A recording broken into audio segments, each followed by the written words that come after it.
नमस्कार and warm welcome from Exactize team. मैं हूं Deepam and today we gonna start our next session of current affairs.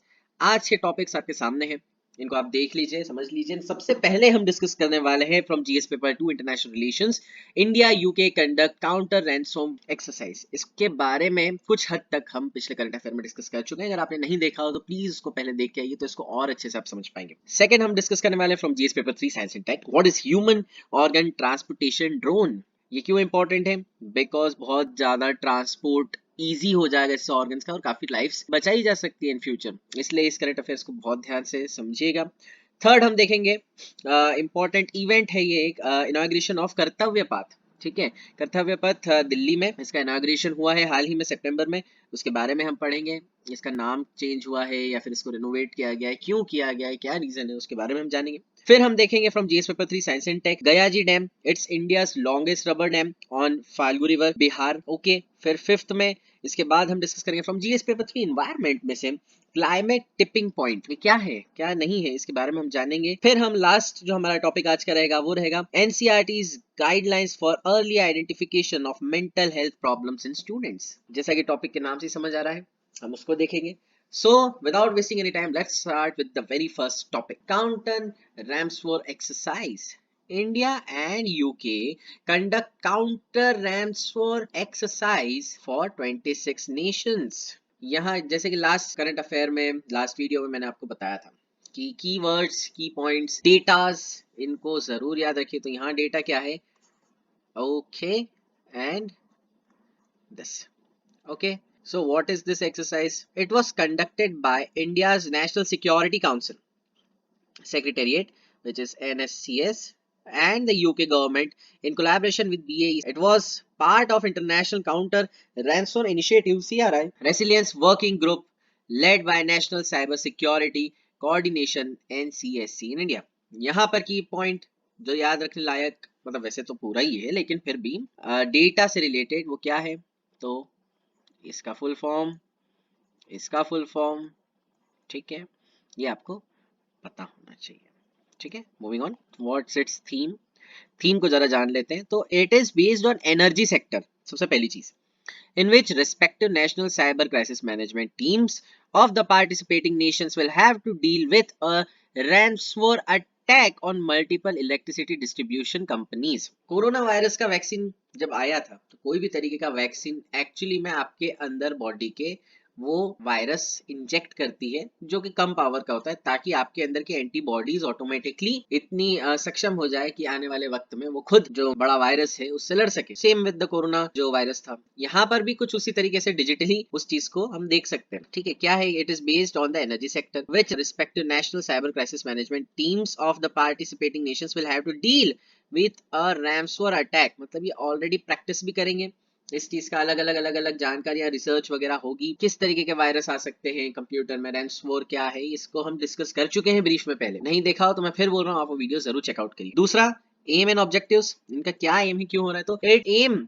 to allow participating countries to test their capacity to respond to a major ransomware incident and to demonstrate the benefits of sharing information and collaborating during a major cyber incident. मैंने आपको बताया था किस तरीके के major cyber incident हो सकते हैं लास्ट वीडियो में। मैं फिर बोलूंगा, आपने अगर वो वीडियो नहीं देखा तो उसको पहले देखिए, तो आपको ये अच्छे से समझ आएगा। Moving on, the exercise is designed to support CRI's missions and is intended to allow participating CRI members to test their abilities to respond to a major ransomware incident at multiple power distribution companies. It also mentions the benefits of sharing and collaborating during such a major cyber attack. Such exercises also provide opportunities for CRI countries to share their perspectives on tackling ransomware. ये points आप दिमाग में रखिएगा, आपके answer लिखने के दौरान बहुत काम आएंगे। So let's know something about NCCC, National Cyber Coordination Center. तो ये क्या है? An operational cyber security and e-surveillance agency in India which is intended to screen communication metadata and coordinate intelligence gathering activities of other agencies as well. Okay, National Cyber Security Coordinator NSCS under National Security Council Secretariat NSCS coordinates with different agencies at the national level of cyber security matters. उसके बारे में और brief में आपको जाना हो तो मैं अगेन बोलूंगा आपको, पहले का वीडियो आप जरूर देखिए. So let's get to another topic, which is human organ transportation drone. This is important. India's first prototype drone for human organ transportation was unveiled virtually by Union Minister for the Road Transport and Highways. Okay, let's know more about it. क्या है ये? Human organ transportation drone. Organ transportation requires significant coordination between transplant coordinators, organ donation organizations, recipients and donor hospital, and transportation couriers. ये सारी चीजें लगती है जब कोई भी ऑर्गन को ट्रांसपोर्ट आप करते हो.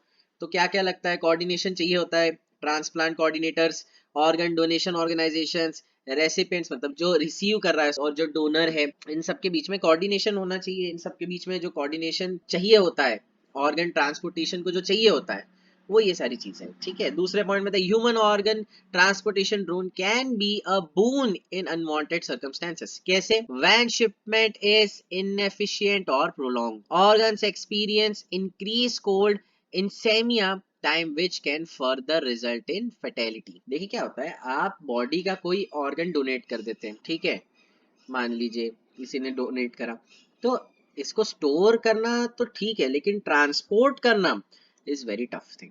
ठीक है. कई बार लंबे ट्रैफिक के चलते और किसी व्हीकल प्रॉब्लम और may be some unavoidable reasons की वजह से ये चीजें टाइम पर नहीं पहुंचती, जिसकी वजह से ऑर्गन भी डैमेज होता है, खराब होता है, एंड उसको फिर पेशेंट के अंदर डाला भी नहीं जा सकता है.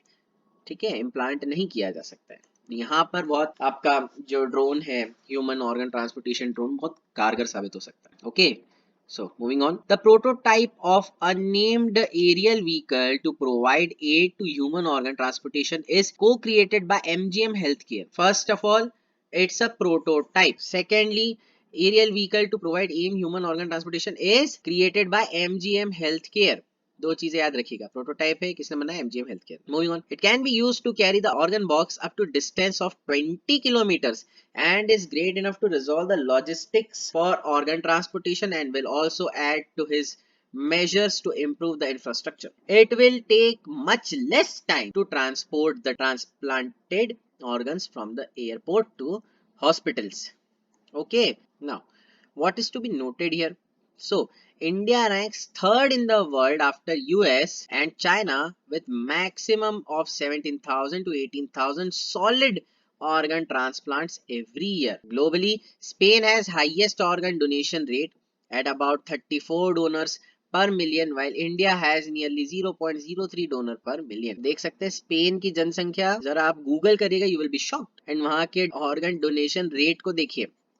और इंडिया जो कि कई रिपोर्ट्स के अनुसार अब बन चुका है वर्ल्ड्स मोस्ट पॉपुलेटेड कंट्री, उसका डोनर पर मिलियन आप देख सकते हैं. In India Tamil Nadu has the highest number of organ donation. ठीक है, यहाँ पर कीवर्ड्स एक तो मैं बता ही चुका हूँ. ठीक है, स्पेन का डोनेशन रेट है सबसे ज्यादा, इंडिया का कितना ये भी याद रखिएगा, और इंडिया के अंदर सबसे ज्यादा किसका? तो टीएन, तमिलनाडु का. Okay, moving on, our next current affair, Kartavya path. ये दिल्ली में है, आप देख सकते हैं. ठीक है, prime minister Shri Narendra Modi inaugurated the road कर्तव्य path between Rashtrapati Bhavan to India gate. Rashtrapati Bhavan से लेके इंडिया गेट तक ये पूरा, इसके भी आगे ये है आपका कर्तव्य पाथ. ये क्यों इंपॉर्टेंट है, ये किस लिए इंपॉर्टेंट है, आपको आगे मैं इस करंट अफेयर में बताता हूँ. अबाउट द पाथ, रास्ते के बारे में जरा जान लेते, कर्तव्य पाथ के बारे में. The name of iconic Rajpath stretching from Rashtrapati Bhavan to India Gate has been renamed as Kartavya path. सबसे पहली चीज इसको याद रखना, ये रीनेम हुआ है. ओके, इट्स रीनेम्ड एज कर्तव्य. पहले क्या था? राष्ट्रपथ stretching. Okay. Second, the whole stretch and area from statue of Netaji Subhash Chandra Bose to Rashtrapati Bhavan will now be considered as कर्तव्य path. एक चीज और बता दो, ये भी अभी अभी बने ये स्टेच्यू. ओके, एज पर NDMC resolution Kartavya path includes the erstwhile Rajpath and Central Vista lawns. ठीक है, you can see in the photograph. It symbolizes a shift from erstwhile Rajpath being an icon of power to कर्तव्य path being an example of public ownership and employment. Okay, the steps are in line with Prime Minister's second Panch Pran pledged during 75th Independence Day 2022 for New India in Amrit Kal. Remove any trace of colonial mindset. ये हम discuss कर चुके हैं। पंच प्रण, मैंने पांचों प्रण आपको बहुत अच्छे से ब्रीफ में समझाए हैं। ठीक है, अमृतकाल का मैंने बताया है, 75th इंडिपेंडेंस से लेके 100th इंडिपेंडेंस के बीच में अमृतकाल कहा गया है। क्यों कहा गया ये भी हम डिस्कस कर चुके हैं। पहले के वीडियोस देखिए जाके अगर नहीं देखे हो। There will be a seating arrangement on both sides of this duty path. This will also be completed with a completely green area. Now let's know something और history of Rajpath. Okay, so the Rashtrapati Bhavan was built by British as the vice-regal palace where the viceroy lived. Okay, the Governor General Viceroy. Okay, called Kingsway during British rule. The 3 kilometer stretch was built as ceremonial boulevard by Edwin Lutyens and Herbert Bakers. अगर नाम याद रख सकें इसको note कर लीजिए, second इनको याद रखना है। The architects of new Delhi more than 100 years ago. Okay, ये नाम याद रखिएगा, आपका डेटा, आपका कीवर्ड समझ लीजिए, जो बोलना है बोलिए। ओके, याद रखिएगा। The capital of Raj moved to New Delhi from Calcutta in 1911। क्यों मूव हुआ था? बिकॉज बंगाल में काफी प्रोटेस्ट हो रहे थे, तो ब्रिटिशर्स ने सोचा कि ऐसे टाइम में किंग एंड क्वीन अगर आएंगे प्रोटेस्ट के दौरान और कुछ ऊपर नीचे हो गए तो let's shift the capital. Okay, ये 1911 में हुआ था and construction continued for several years thereafter. Okay, Lutyens conceptualized the modern imperial city centered around a ceremonial axis which was named Kingsway in honor of then Emperor of India. Okay, George V. कौन थे उस वक्त ampere? George V, who visited Delhi during the Darbar of 1911. बहुत बड़ा दरबार लगाया गया था, where he formally proclaimed the decision to move the capital. एक चीज इंटरेस्टिंग आपको बता दूं, 1911 में भुखमरी चल रही थी भारत में काफी हिस्सों में, और इस भुखमरी के दौरान इतना रॉयल तरीके से इनका स्वागत हुआ, खूब पैसे, खूब खाना वगैरह सब ऐसे नदियों की तरह, पानी की तरह बहाया गया, जिसकी वजह से इंडिया में काफी लोग नाराज हो गए थे कि यार यहाँ पर लोग हमारे मर रहे हैं और आपको पार्टी करना है। The nomenclature followed that of the Kingsway in London, an arterial road built in 1905 named in honor of King Edward VII, the father of George V. Moving on, following independence in 1947, the road was given its name Rajpath, on which Republic Day parade took place over the decades that followed. The new name, look of Rajpath, as well as the installation of 28-foot statue of Netaji under grand canopy under which a statue of George V once stood, are meant to represent the spirit of the proud new India. ये सब points को दोबारा से पढ़िएगा, आपके answers में लिखने के लिए बहुत अच्छा रहेगा. So let's move to our another topic, which is from Science and Tech GS paper 2. It is important है ना, क्योंकि किसी पर्टिकुलर स्टेट में कुछ इंपॉर्टेंट घटना घटी हो और वो स्पेशली बताया जा रहा है उस स्टेट को कि यार पर्टिकुलरली हाईलाइट किया जा रहा है स्टेट का नाम, तो ऐसे करंट अफेयर को भी मिस नहीं करना चाहिए. ओके, बिहार पीएससी वालों के लिए भी इंपॉर्टेंट है. बिहार चीफ मिनिस्टर कौन है? कमेंट सेक्शन बताइए. Inaugurated Bihar first and country's longest rubber dam, Gayaji Dam. Let's get brief into it. Let's know more about it. Let's know about the dam. Has been constructed by Rubina Company of Australia in collaboration with Nagarjuna Construction Company of Hyderabad on advice of experts from IIT Roorkee. बहुत सारा data इस point में, तो पूरा point ही data से भरा हुआ है. Constructed by this, कहाँ की है? In collaboration with, कहाँ की कंपनी है? एडवाइस किसकी थी? तो डेटा ही डेटा, तो important point. Okay, next point. It is bullet proof and experts claim that it will not deteriorate for 100 years. Very nice, ये भी पॉइंट बहुत इंपॉर्टेंट है. हाल ही में हमने एक करंट अफेयर में बॉम्ब प्रूफ एक ब्रिज के बारे में बात करी थी, जरा याद करिए और बताइए कौन सा था वो ब्रिज और कहां पर था. Moving on. It will keep water in Falgu river throughout the year. This will facilitate people in bathing, Pinddan and Tarpan. Now, let's know something about Falgu River. So, Falgu River originates in Palamu district of Jharkhand. This river passes through the holy city of Gaya in Bihar and has significance in Hindu and Buddhist religions. This river starts near Gaya and at the confluence of Leelajan River and Mohana River and finally joins Punpun River. ये पूरा data से भरा हुआ है. All दो map में मैं आपको दिखा दूंगा कहाँ पर है ये, बट इनको पॉइंट्स को समझ लीजिए. ओके, डेटा है, कीवर्ड्स है, डेटा है, की पॉइंट्स है, जो समझना है समझ. Our next topic which is from GS paper 3 again, environment. Okay, so let's know an increase of 1.5. वैसे हम बात करें क्लाइमेट टिपिंग पॉइंट के बारे में. an increase of 1.5 from pre-industrial levels would trigger multiple climate tipping points. Okay, क्या है, किस बारे में बात हो रही है? Let's know it. Recent research on climate tipping point. So, a new study analyzed 9 previously identified tipping elements and their corresponding time scale and impacts of tipping. The researchers increased the list of potential tipping points from 9 to include other possible tipping points. Okay, they revealed that human emissions have already pushed the tipping points of dangerous levels, some of which are irreversible, मतलब नहीं बदले जा सकते हैं. Goal set by UN's Paris Agreement to limit warming at 1.5 to 2 degrees Celsius will not be able to avoid the adverse consequence of climate change as several of climate tipping points have already been triggered. है ना, हमारी आंखें बहुत time बाद जली है.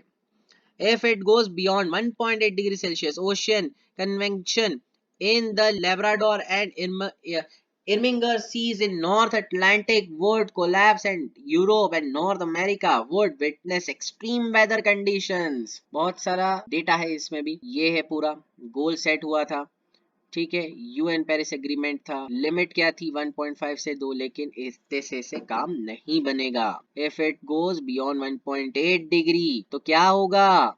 North Atlantic would collapse and Europe and North America would witness extreme weather conditions. There will also be shift of subtropical monsoon patterns to new positions, especially in West Africa.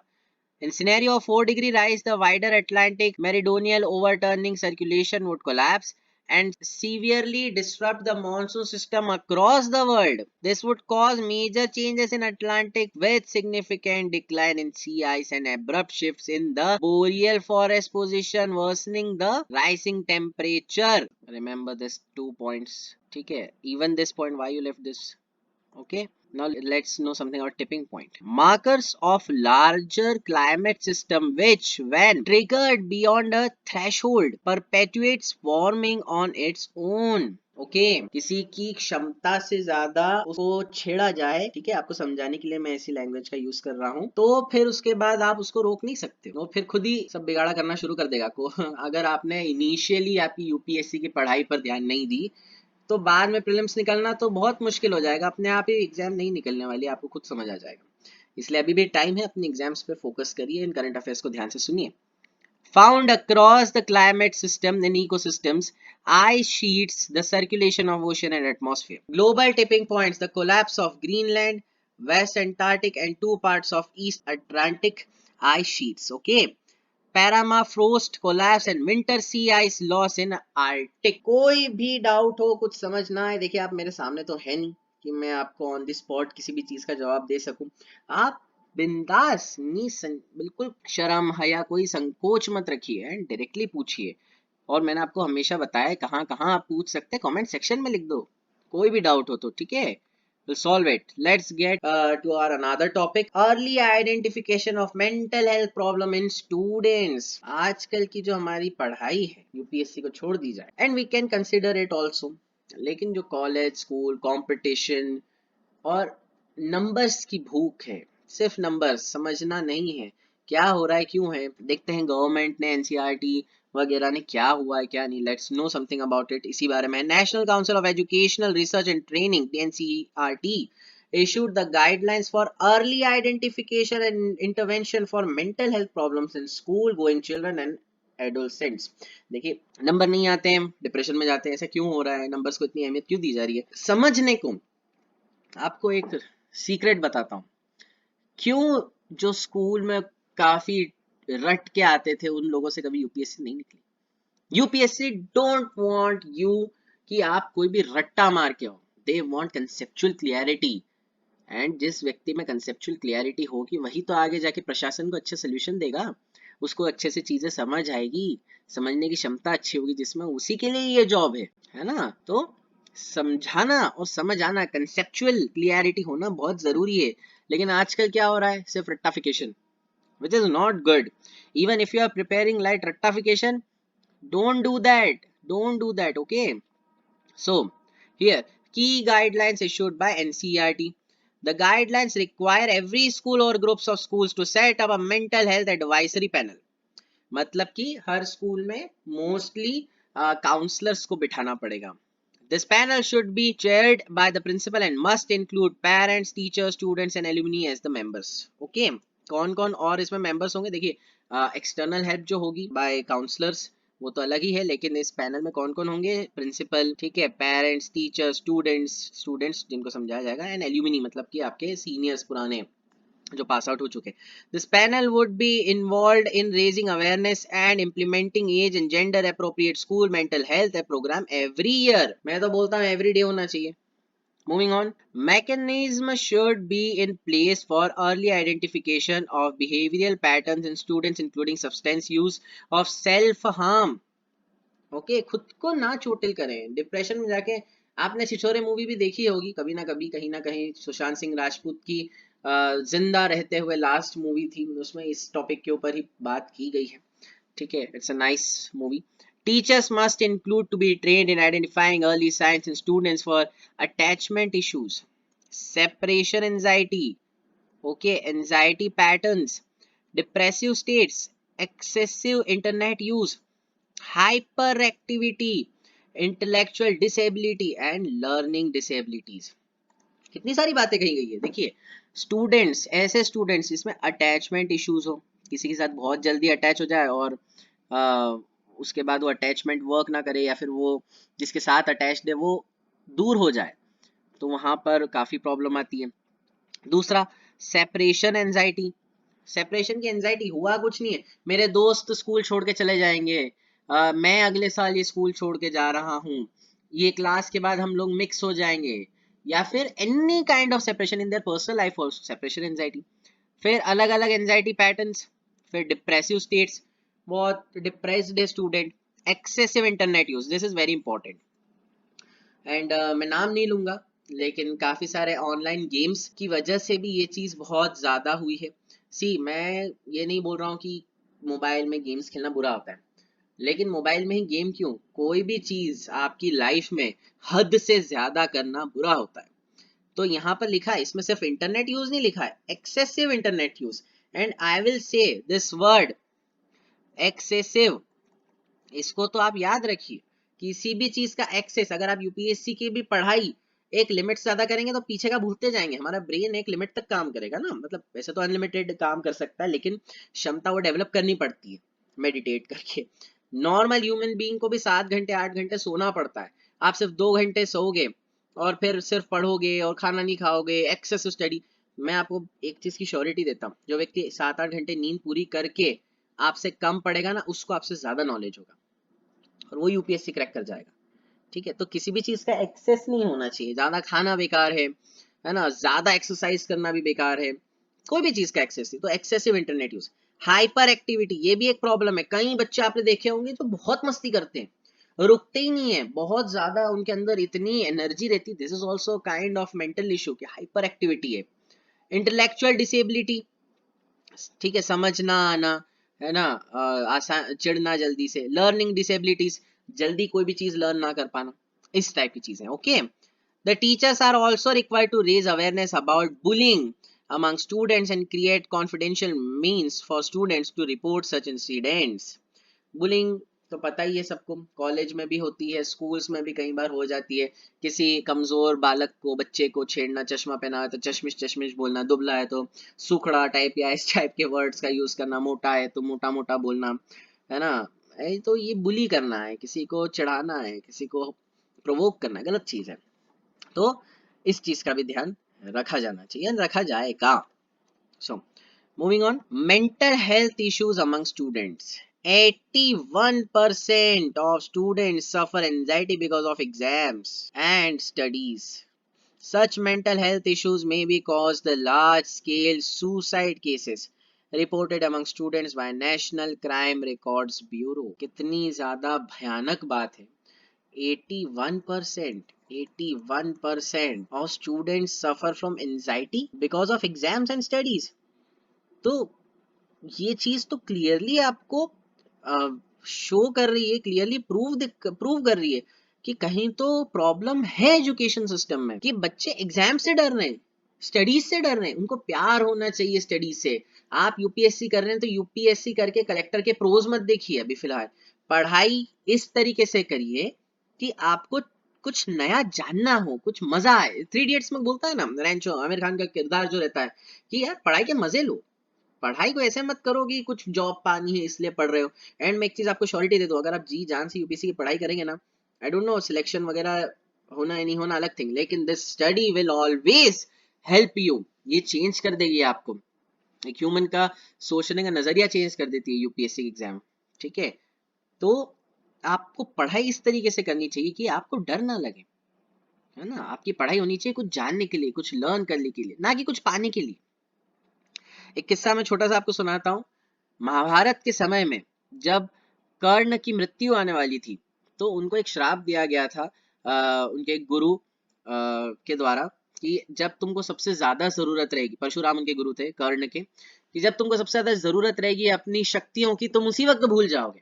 तो जब वो मरने वाले होते हैं तो श्री कृष्ण से पूछते हैं कि हे गोविंद, मैंने तो इतना परिश्रम करा जीवन भर और इतने परिश्रम से चीजें सीखा हूं मेरे खुद के दम पे, फिर भी मैं ये सब कैसे भूल गया। तो श्री कृष्ण कहते हैं अगर कोई भी चीज या कोई भी लर्निंग या पढ़ाई आप कोई चीज को पाने के लिए करते हो तो आप अवश्य उसे आने वाले वक्त में भूल जाते हो। और कर्ण को क्या पाना था? इज्जत पानी थी, बदला लेना था, लोगों को जताना था, उनको कुछ जानना या कुछ समझना इस वजह से नहीं उनको करना था, उनके पीछे का लक्ष्य कुछ और था। आपका लक्ष्य वाइल लर्निंग ये होना चाहिए कि आप चीजों को समझें, आप कुछ नया जाने, ये होना चाहिए, ठीक है। Moving on, over 50% of mental health conditions occur at the age of 14 and 3/4 occur by the age of 25। देखिए 14 के समय आप कौन सी क्लास में होते हो? 9th-10th में। And by the age of 25 अगर कोई इंसान डिप्रेस हो रहा है तो मेजर कॉज क्या होगा? नहीं नहीं, आप लड़की सोच रहे हैं, लड़कियां नहीं होती, अनएम्प्लॉयमेंट होता है ना। ये ज्यादा बड़ा डिप्रेशन का कारण रहता है, तो कुछ तो कहीं तो प्रॉब्लम होगी ना। सहयोग, ये क्या है? Guidance for mental wellbeing of children, Manodarpan, NCERT counselling services for school children etcetera, taken by government of India to tackle mental health among school children. ये चीज को जरूर ध्यान रखिए, ये वाली स्लाइड में मैंने जो कुछ बोला है इसको भी अपने दिमाग में जरूर रखिएगा। पढ़िए, यूपीएससी को भी पढ़िए, लेकिन इसलिए मत पढ़िए कि आपको कुछ पाना है ना। आपको मिलना होगा, मिलेगा। भगवान ने गीता में लिखा है मेहनत करो और फल की चिंता मत करो। तो keep working hard, be strong and be smart. Current affairs देखिए, करंट अफेयर्स को समझिए, अपने सारे पोर्शन को जीएस पेपर 1 2 3 4 इनको कंप्लीट करने की कोशिश करिए, ठीक है। मॉक्स दीजिए जितना हो सके, जरूरी नहीं आप हमारे मॉक्स लीजिए, कहीं के भी मॉक्स लीजिए, मैं आपको तो ये एडवाइस करूंगा। लेकिन इस एग्जाम को एक हेल्दी तरीके से लीजिए कि चलो कुछ नहीं हुआ तो एटलीस्ट मैं बहुत कुछ सीखा हूं इस एग्जाम से। Okay, so with that said, thank you so very much for watching this video. मैं आपको बहुत जल्दी एक नए वीडियो के साथ मिलूंगा। टिल देन अच्छे से पढ़िए and all the very best for your prelims from our team Exact IAS.